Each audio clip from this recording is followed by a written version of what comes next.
Welcome back to Murder, Mayhem, and Mortgages. So if you've ever watched HGTV and wondered, this room could use a little more crime scene tape, you found your people. So welcome. Chef, it's been a while. Hi, Robbie. How are you? I'm a little creeped out, man. To be quite honest, you had me fly across the country. It's fucking cold outside. I'm from Texas. We don't do anything below 60-degree weather. Now I'm in the mountains with strangers in the middle of fucking woods. Yep. Your That's how I like judgment is questionable. Well, and we have some middle of the woods stories for you this part of the season. That's fucking awesome. Okay, so getting started. We finished our first half of our first season. Yes. And this is the second half opener. Yes. And we are doing our best to bring it. And of course, check this out. We've got some new digs. We've got some hoodies and we've got some beanies and hats to come and t-shirts that we'll be selling this season, correct? Yes, I'm excited. And we put together a ton of research coming to you to bring some of the best that we can find of the craziest and wildcat stories that involve murder, mayhem, and mortgages. So, Real estate true crime. There's Yes. a lot of it. it does seem to test people's abilities and test their, mental strength. So I think right now we're going to kick it off with my hometown thrasher. If you don't mind, I'm kind of excited about bringing this. Take it back to Texas. Take it back to Texas, indeed. So, for those of you who don't know, my hometown right now is Mansfield, Texas. I wasn't born there, but apparently I will probably die there because my wife will probably bury me in the backyard of our home. And now I can come stalk you there. Thank you very much. That's awesome. So, if you're not familiar with Mansfield, Texas, well, it's a little high-end suburb south of DFW. Now, I've been there for about 15 years. And a lot too. oh, incredibly. So I used to joke around with my friends that if they wanted to come visit me, that they would need their passports because most of my friends are, 20 minutes, 30 minutes away. And they all thought, well, that's too far. And I was like, that's fine. I didn't want to see you anyway. All good. But we used to have to pass through cows. And like when I first moved there, it was surrounded by farmland and cows. So it'd be like, take a left when you see cows and then drive down that bumpy old road until you see civilization again. Like that's how I identified when people were getting close. So this story actually occurs, though, about 6 years prior to my moving there. Now, at the time, my wife lived there, and it completely shocked the entire community.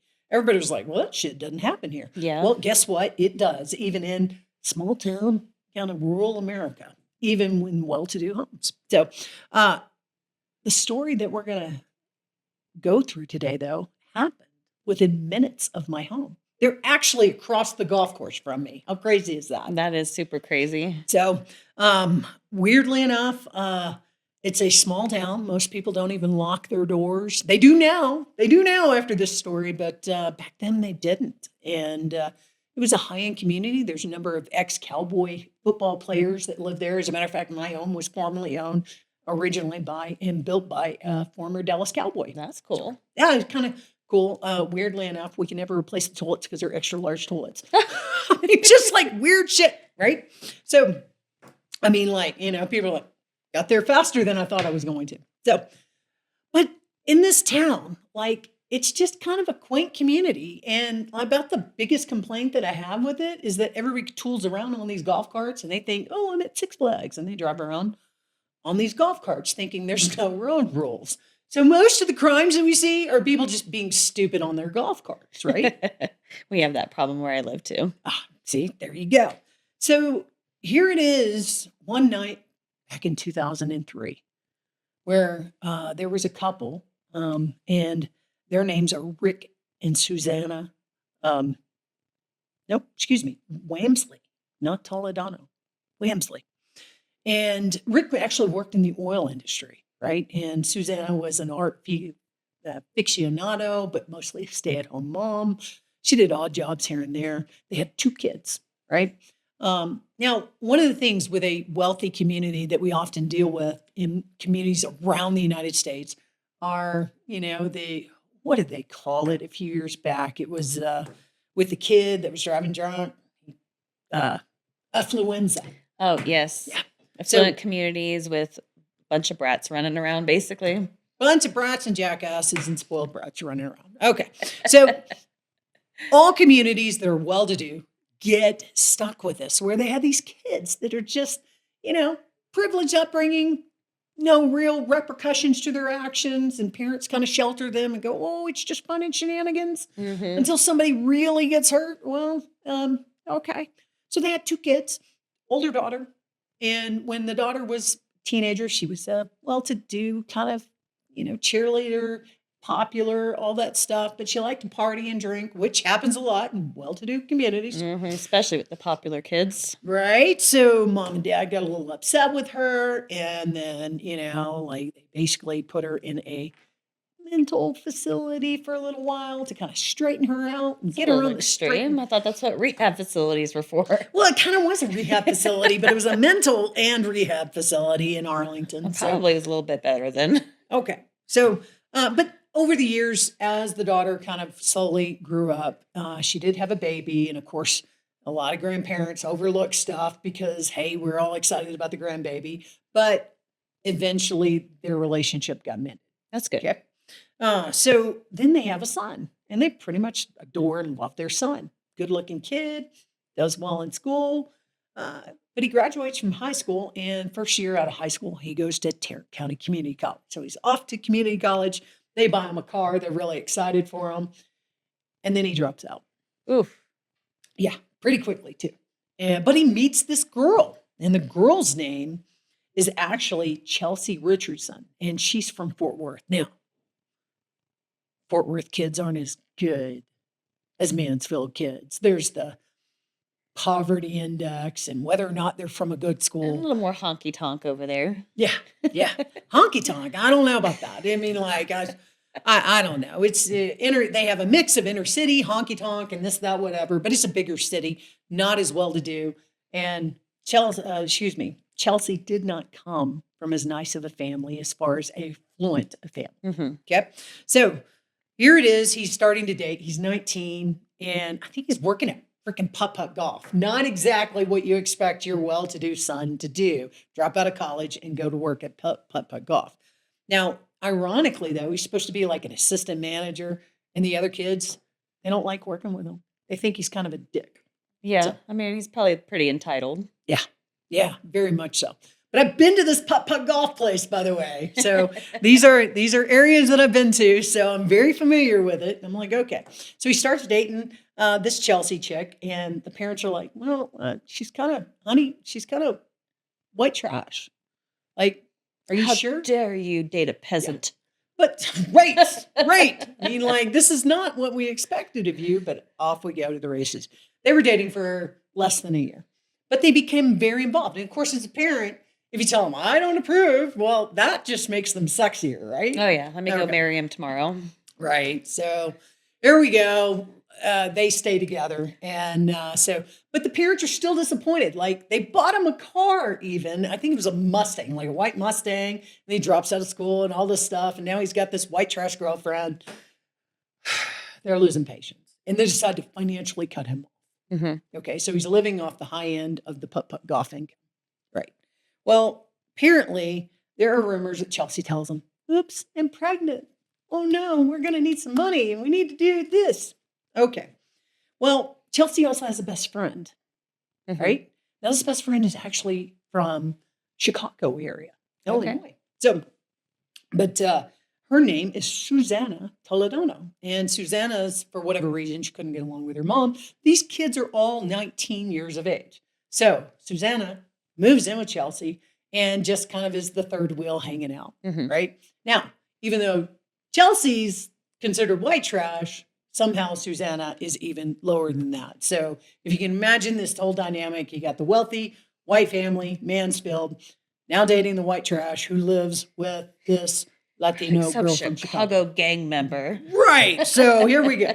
Well, apparently they love late night breakfast. Who doesn't when you're 19? I mean, of Oh, course you're yeah. drunk as a skunk, right? Waffle Now, House, Denny's. I lived at those places in my late right, teens, early 20s. right. So when I first started looking at this, I was like, Waffle House, I've been there, right? Turns out it wasn't Waffle House, it was IHOP. All right. Not much better of food, but they used to hang out at Waffle House. I guess after they closed the putt-putt, it was the only place they could afford to go out to eat. Mm-hmm. And they meet this guy, Eladio. Now, Eladio Cardenas works at the IHOP in Arlington. Again, been to the IHOP, been to the Waffle House, been to all these places, including putt-putt. So it's really super weird to think about these things in context. And by the way, for those of you who question, it's been like 15 years since I've been to Waffle House, and it's probably been 10 years since I've been to IHOP. So don't question my food taste. I've improved. I don't have that iron stomach anymore either. Right. Yeah, not much we can handle on that. Yep. But as they're gathering, they come to decide that the couple needs money. And the only way to get money, since mom and dad cut Andrew off, is to just fucking off mom and dad, right? Like that's their solution. Oh, so God. what do? So mom and dad apparently are worth like 1.7 million to a 19-year-old. That's very exciting money. Yeah. 50-year-old, I don't even get out of bed for that. Okay. No, I'm just kidding. Yeah. But it's not worth offing somebody because if you can imagine, you have to pay for other people and do all these things. You have to cover your tracks and hire attorneys. The So it's money's really not going to last that long, Yeah, it's gonna be especially if you're pennies. 19. Like that might provide you with a $40,000 lifestyle for like 20 years. And with kids, that's nothing. Off we go to the races. They start planning while they're eating at IHOP, right? Now, funny thing, they bring in this dude, Ilario Cardenas. Now, Ilario, I think he's like 24 at the time. So he's like Mr. Mature to them because they're 19. But how mature are you if you're like working at an IHOP and hanging out with a bunch of kids? Well, he has kids too. So like he's like married with kids, but somehow he thinks it's a good idea to participate in this shit, Oh, right? gosh. So they ask him, hey, can you get us a weapon? And I guess because he's Mexican, they thought, sure. And he goes, well, yeah, what do you need it for? Needless to say, they're like, well, we can get you some extra money for it, but we need a weapon because we need some money. She's pregnant. And by the way, it turns out, and I never found out whether or not this girl, Chelsea, was ever pregnant. Like, I don't think she was. I just think it was allegedly pregnant. allegedly pregnant. So anyway, here it is. They hatch this plan. And he's like, well, you could cut the brake lines on their car. And he goes, yeah, but I got a sister. And he goes, okay, well, just wait till they're all three in the same car. Oh my gosh. So they hired the dude, the guy from IHOP, which by the way, never a good sign. They're not serial killers and they're not good hitmen if they're still working at IHOP. Okay? Probably not well organized either. Probably not well organized, probably not really ready to bring it. So, all right, but he says he chickens out, right? So that the cutting of the lines never actually happened. So that was plan number one. So then they come up with plan number two. Ilario gets him a gun and he thinks, no way, these fuckers are actually going to go through with it. So they get the gun and they all decide to practice, but they get this gun and Chelsea goes up to her mom and says, hey, we want to practice. And the family's like, I don't think that's a good idea. Score one for Chelsea's parents, right? They're like, hey, this is not a good idea. Yeah. Cool. I'm really glad they did that. So instead, they went to her mom's friend, Ruth, up the street and started hanging out there because Ruth just wanted the kids to hang out and let them target practice in her backyard. Never questioning where this gun came No, from. she was just glad they were hanging out. Seriously, people, use your context clues. Ask questions, right? But whatever, moving on. So they practice and they decide that Susana Toledano, the best friend, is the best shot, right? So clearly they are watching some movies as they are going along with this because they decide best plan of action is wait till the sister, the mom, and dad are all in the same car and then shoot at the gas tank, okay? Oh my goodness. And then the gas tank will explode just like in the movies. As if Ford, Mercury, and all the other car manufacturers hadn't thought of that before, as well as they've all had to deal with the mafia and organize and engineer cars around the mafia. So they don't just explode all willy-nilly. Boom. So they find that out, and the parents are like, who the fuck shot at us? And why the fuck would they be shooting at us? So the sister's in the car. So So this are is the a parents. this is a first attempt. This is the second attempt because the first attempt was the brake cut. Oh, okay. Okay. So, all right. So, and it turns out, kids find out through experience only. I mean, they could have Googled this shit, I guess. I don't know. Maybe Google didn't exist back in 2004 or wasn't as effective. Who knows? But they shoot at the car doesn't explode. So they're like, we got to come up with a better plan. And this is in November, right? So the third plan is, well, let's just fucking shoot them. Oh my gosh. So here it is, the night of December 11th. Now, it's about a month after they tried to shoot the car. And by the way, the parents are so oblivious to this shit, right? So like, they're like, this doesn't exist at all in our algorithm or belief system. So they're thinking it's a random hunter who just, accidentally shot and it's a random shot. Okay. But the sister's in the car and she thinks it's weird too. But they move on and they're approaching Christmas. And I guess the kids, the 19-year-old group, couldn't stand sitting across from them at Christmas after Thanksgiving, I guess. Really were excited to get it done. So Yeah, on the night, I don't think I'd enjoy dinner with somebody I just tried to kill. it's hard to imagine, but one of my favorite lines from Criminal Minds is that, hey, we don't analyze or profile teenagers because they all come across as serial killers and psychopaths. Yeah. So I could see that. this is proof and evidence. Yay. Proof and evidence of all that we suspected about children whose frontal cortex have not been developed yet. Yes. Okay. So here we are, December 11th. They all plan a sleepover, which, by the way, if your children are having sleepovers in your house at 19, fucking question that. Like, Yeah. seriously?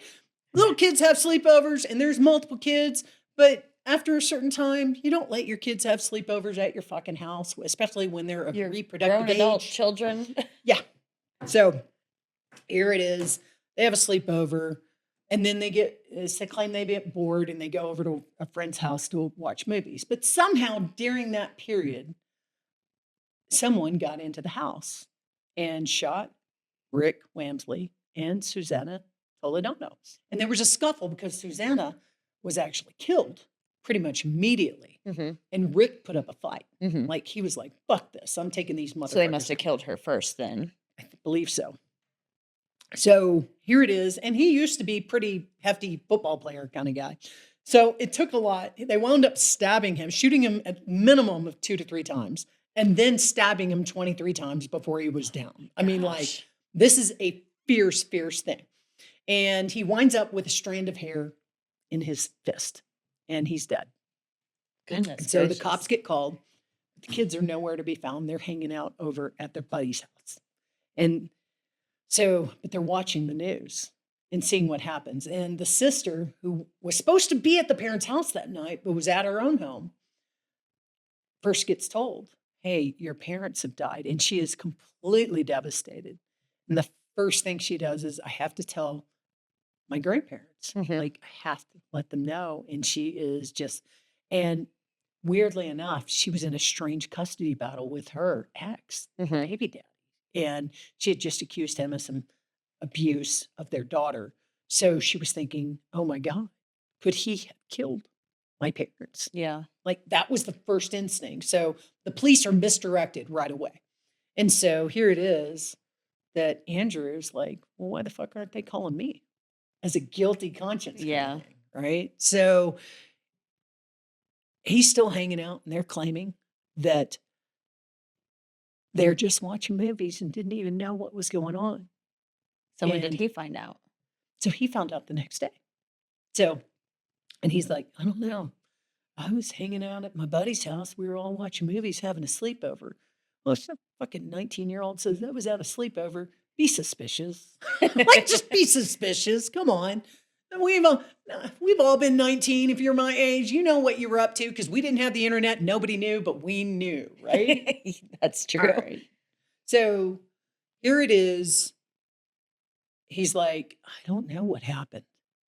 And then they run the DNA sample on the hair, and it turns up that it's Susanna Toledano.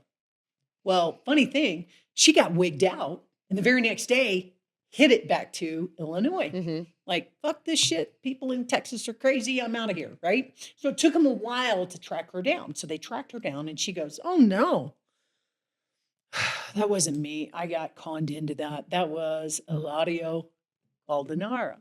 So that's the guy from IHOP. And he's like, fuck that. They told me to cut the lines, and that's all I did. And I got him a gun. So it all keeps framing back to Andrew. So let me Honestly. ask you, at that point, did the cops actually suspect them, or did she end up giving it up? She ends up taking a plea deal against Andrew and his girlfriend, Chelsea. And so does Eladio. Okay. Both of them turn on against him.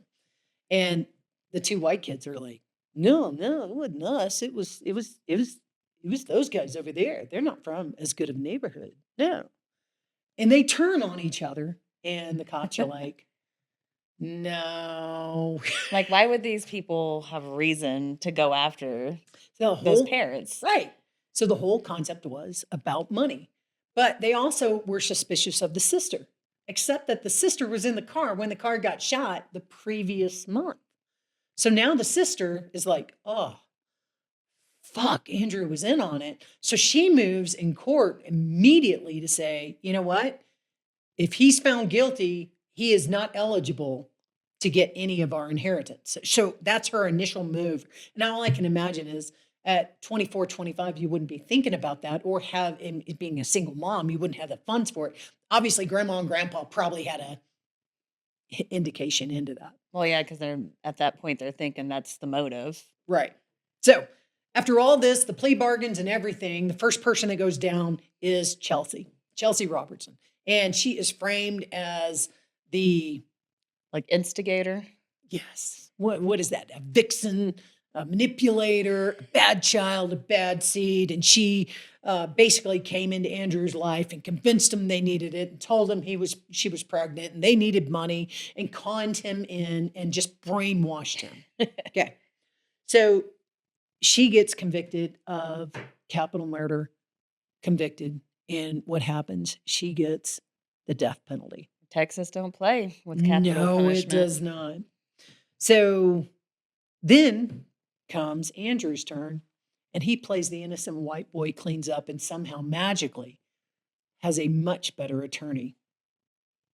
Well, of course. And His family's got money. but he didn't have access to it.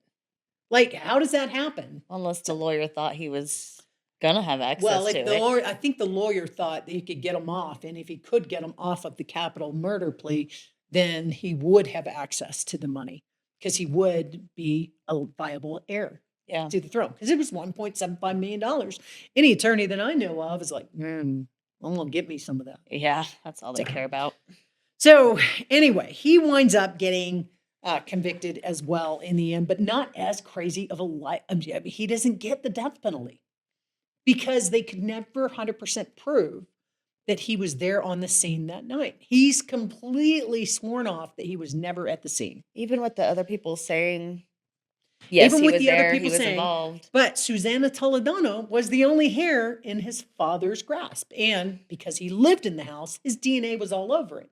And one of the first things he said while being questioned was, by the way, if you check my car, you'll find my parents' blood in it. That's odd. Well, the cops thought so too. I find that weird as well. But he said, no, we were doing something and my mom cut her hand. So you're going to find her blood in my car. Now, that sounds suspicious, doesn't it? Yeah. Yeah. By the way, if you check my car, you're going to find Crystal's blood in my car. Yeah. Come and get me. I like to bleed in random people's cars. Right.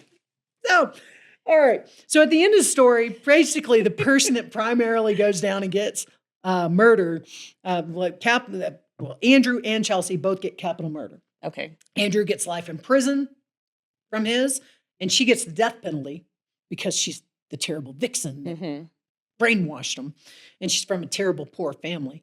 But she does an appeal in 2007, loses that appeal, does another appeal in 2011. They commute her sentence, and now she's life in prison, which, by the way, turns out if you are not an expert in the criminal world, life in prison, I assume means you go away till you die. No, it doesn't. It just means like, Eligible for parole. boom. So they are all eligible for parole in 2044 when they are 60 years of age. So I guess that's only like 40 years. That's still a long time. It is still a I long think I'd time. rather take the death sentence. Now, Susanna Toledano, she plea bargained and just got life imprisonment, which I'm not really sure is the difference, but apparently she's eligible for parole in only 30 years. Okay. Now, the lightest sentence was Hilario Cardenas, and he got conspiracy to commit capital murder. And he also provided the weapon used, hmm and he was also helping in planning the So crime. he got a deal. He got more than Susanna got, which I didn't understand at all. Really? Like her hair's in the victim's, and he got 50 years. And That's he's crazy. but he was eligible for parole as early as 2014. Want to know if he's out? Yeah. Yeah, I know. I did too. So I Googled it. All right.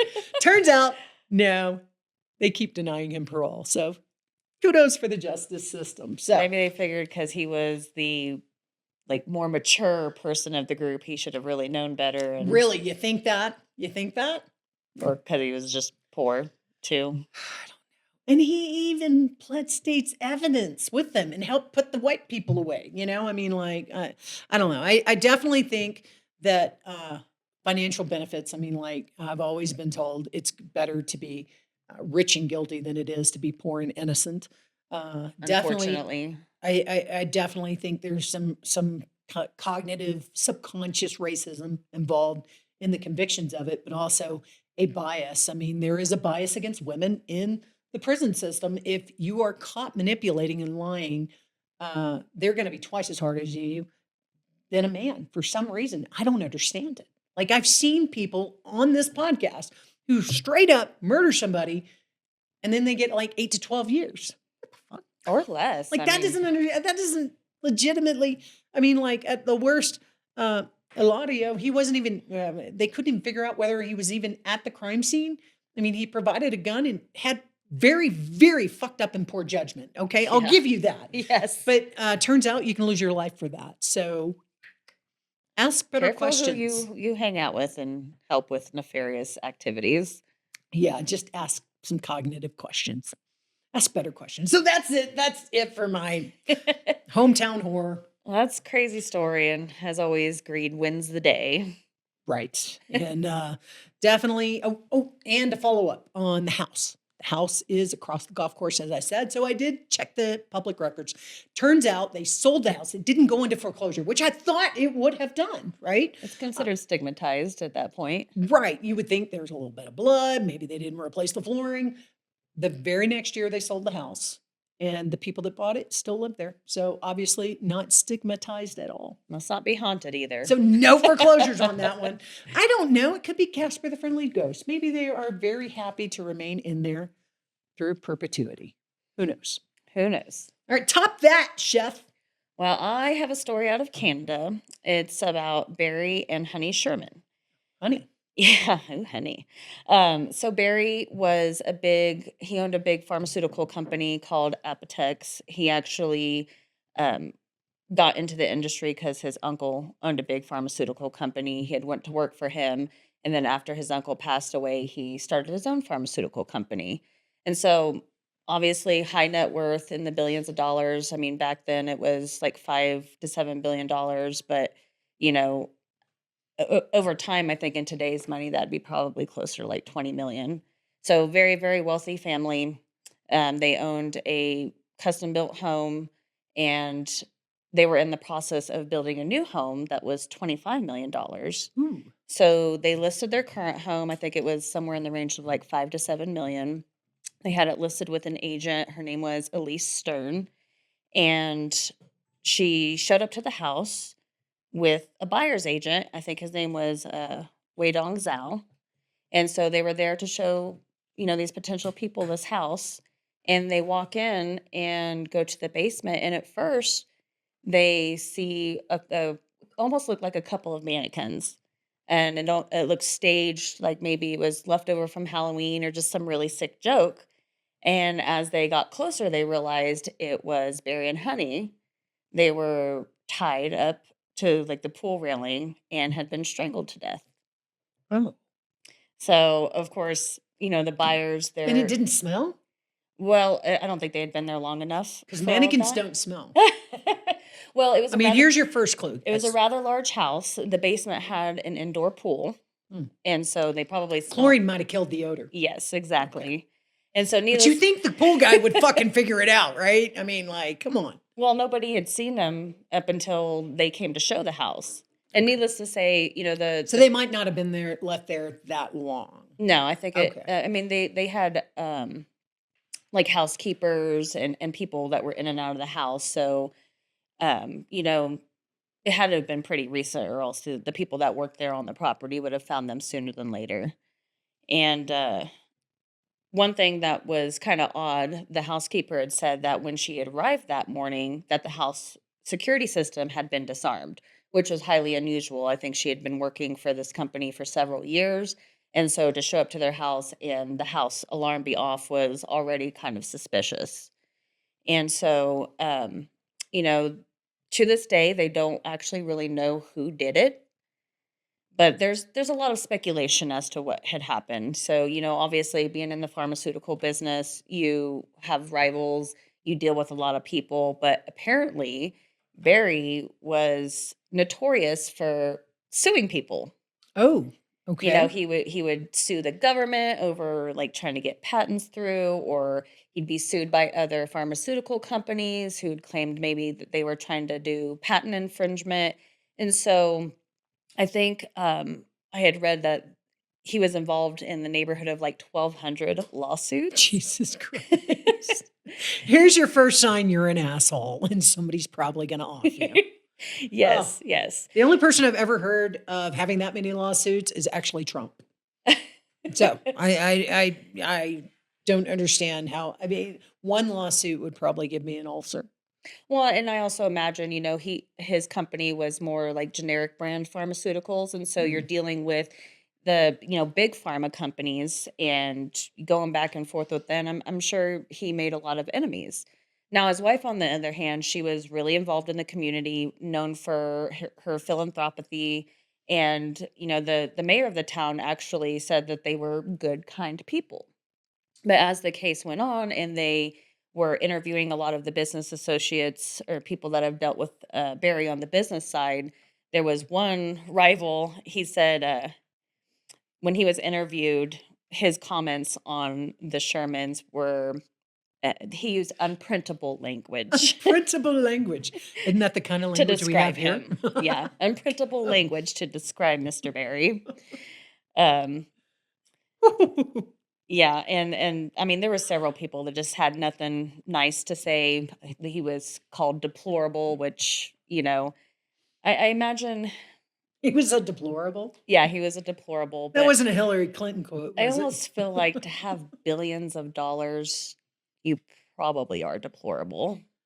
To I get that, think I could be a to get nice that kind of billionaire. money, Oh, you think to get there they have to be deplorable? They have to do something bad. some questionable, You know shady that's definitely a business tactics. philosophical argument that we could have because I would hope that I really hope that we live in a world where you don't have to be a deplorable or do inappropriate things, and yet the longer I'm on this podcast, the more I think that you're fucking Well, correct. think about it this way. If you were really a good person, wouldn't you give a lot of that money away? You would give so much away that you would never have billions of dollars. Wait, Jeff Bezos' ex-wife. She's not deplorable. She's a lovely person. And that she gives gave away. she gave away She a lot of gives her away a money. ton. What is her name? What is her name? I don't remember, but yeah, the billions of dollars she got from their divorce, she's definitely given a lot of that away. But Can somebody look that up? What is her name? That's the evidence of somebody who knows it takes to be a deplorable to take in that kind of money, and you need to do more back. I would agree with that. yeah. There we go. So was it Mackenzie Scott? Yeah. She's the girl that actually helped Bezos become a billionaire and with Amazon and the invention of it. And then he turned into a dick that liked the new girl that pretty much Let's just assume it was clean, but no, we know it wasn't. Yeah. It wasn't a clean break, but that's okay. I mean, go be happy. But yeah, she left him and took half his money, and I love it. Now she's just tossing it out for the world to enjoy. Yeah, but She's helping schools. that's exactly my point. Like, if you're a really good person, you probably are going to give a lot of that away because you don't need it. Well, all right, but here's the thing, and I used to have a millionaire who's probably now a billionaire, and he's probably actually passed away, but he used to be my mentor. Uh-huh. And he told me a long time ago that I need to understand one thing. If you're a dick without money, you're going to be a dick with money. True. And if you're a nice person and a good person who gives back, it doesn't matter how much money, you're always going to be that human being. Yeah. Money is a magnifier of your internal personality. I would And agree with that. I mean, if you're happy before money, you'd be happy with money. I just think But that, it's not the money that makes you happy. but it also isn't a great newsworthy thing. I mean, like somebody who kindly gives to other people, they give in quietness, they give in calmness. They don't go, look at me, look at what I'm Look at doing. my video. Let me Yes. give this poor person It's something. not going to wind up in your algorithm. Your algorithm, by the way, is a little bit spooky after that research. Mine is excusable. It's my hometown. So Well, so there are some interesting facts around, the whole thing. So they do know it was a targeted homicide. Okay. At first, the cops tried to rule it as a murder-suicide. And obviously, the family pushed back on that because they were both tied up. yeah, they were seated side by side. They had belts around their necks, and they were tied to the pool railing. That's a And then their arms were positioned score in a one way. for the family. Yeah. Score 0 for the cops. Yeah. Like, how is that a murder-suicide if they are both restrained? Let Okay. me, Yeah. I guess you could use your teeth, but then there'd be teeth mark in the belts or something like that. It was a magic trick gone wrong. But the interesting thing is that the scene appeared staged. They were actually posed, which is why when the agents first came into the house, they thought it was just some sick, Halloween joke, even though it was like I think February or something. No, December. Sorry, it was in December. The house is so large that you won't notice the mannequins in the basement posed weirdly. By the indoor pool. That smell. And so, yeah, I mean, there's definitely some suspicion around what had happened. I think Who are the heirs? Don't you always follow the money? yeah, they did have some children, but Oh, I I don't bet it was the son. I don't they didn't have any indication that the family was involved. Obviously, they were investigated and everything, but it was probably more so with the business dealings than with the family personally, because a lot of the people that were interviewed that they did business with, they had nothing nice to say. And I mean, you can't They go were around and start good Christian people. 1,200 lawsuits without Yeah. pissing somebody off. Yeah, probably not. Probably And they not. also think Honey was killed upstairs and moved to the basement because she really didn't go down there very often. She had really bad knees and was notorious for kind of avoiding the basement. So they think she was killed elsewhere and brought into the basement. Wow. So yeah, very, very, very odd. And eventually, because it was a stigmatized property, they actually ended up bulldozing the home. And it was a mansion. It was like a 20, this Yeah, wasn't the five 25 to million. $7 million Wow. mansion is what it was being sold for. But they bulldozed it and just sold the land about a year later and changed the address too. So I have a question for some viewers, and I hope to hear back from some of you. If, let's say, you found a $5 million property and you could get it for, say, $700,000 and easily qualify for it, but you knew there was a murder in the basement, would you buy it? I mean, it's got a fucking indoor pool, people. I mean, I'd have to Would you buy a sage- stigmatized I'd have property? to sage the hell out of that property. And Right? if I I'd got- be there with sage if I got and hanging out. anyone, I'd get a heebie-jeebie, priest. I'm I'm out. not Catholic, but I would get a priest and maybe a Buddhist something or other. I don't know. I mean, you got to listen to that internal instinct, and if there's some heebie-jeebies, that's it. There's always heebie-jeebies. Not always. I mean, the guy that owned my house before died peacefully in her bedroom. We have already discussed how I your know. judgment is questionable because here Hey. we are in the middle of the woods with strangers. Okay? We're not trusting your instincts. I have good instincts, Yeah, and I you don't guys are feel any great. heebie-jeebies. Don't worry about it. Don't worry about it. We're good. We're But good. I think it's interesting. Somebody's though. tracking me though. Just want you guys to know. I think it's interesting though that they changed the address after bulldozing the home. That to me is kind of weird. That's that's kind of like in the hotels where, there's like it goes 11, 12, 15. Like they skip floor number 13. Yeah. Yeah. No, even though they didn't have any real leads, though, there was surveillance footage about a man walking near the property the night of the murders. So, could have been a hit. I think I had read somewhere he was involved with like a prominent Israeli community that were also involved in like the There's pharmaceutical going to be an industry. Epstein connection somewhere if we dig deeper. Probably so. Ooh. Probably so. I don't think you did enough research on this. I'm telling you, Epstein's in there somewhere. Well, maybe. But it also could have, you never know, it could have been the children. There were some family dynamics and internal conflict, but with the shady business dealings, all the lawsuits and that kind of money, it's anybody's wonder who could have done it. You're just Sort of like the Kennedy murder yeah. or Yeah. assassination. But it definitely was a planned Too many suspects. a planned murder, meticulously thought out. Well, they got away with it. Yeah. But it definitely had to have been somebody that knew him, knew their way around the house, knew how to get the security system,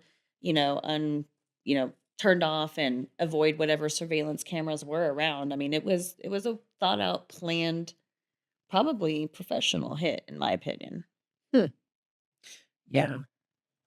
Well, so money doesn't buy you safety.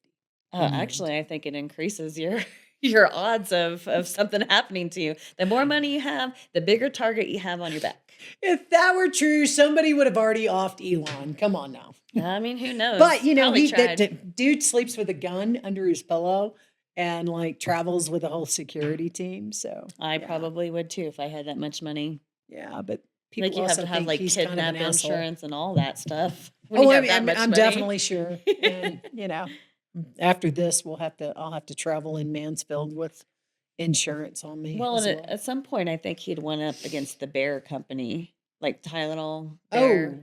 wow. Yeah, So he took on Bear. So that's why I say I think it probably had to do with his business dealings more than anything, Mhm. just because of the nature of what kind of person he was, the type of people and companies that he sued. He even sued the Canadian government. Who sues the fucking Canucks?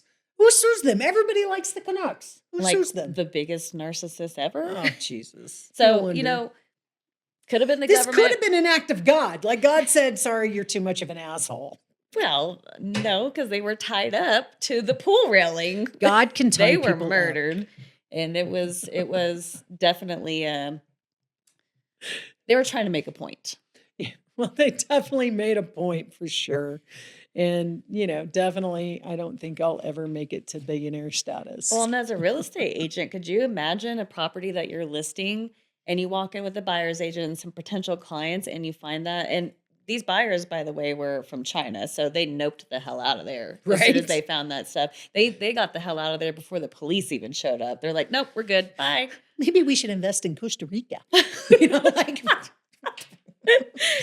So yeah, I mean, oh my God. there's some crazy things that happen in real estate, and never a dull day with what agents No. do or what with what we do sometimes. Like never. A So dull is the day. agent still in the business?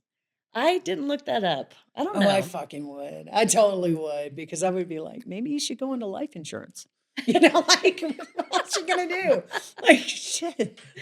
It's just, all you do is follow form at that point. You don't go in and, I don't know. I don't, this is why I do loan paperwork. Nobody comes after the loan paperwork. Well, that remains to be seen. I have an episode Jesus on that, Christ. Robin. Not I'm even never not gonna even us fucking loan sleep officers are again. safe. Let's get on to But the at ratings. least, Sturd, if you are still in the business and you want us to tell us your side of the story, please reach out to us. We would love to have you on as a follow-up.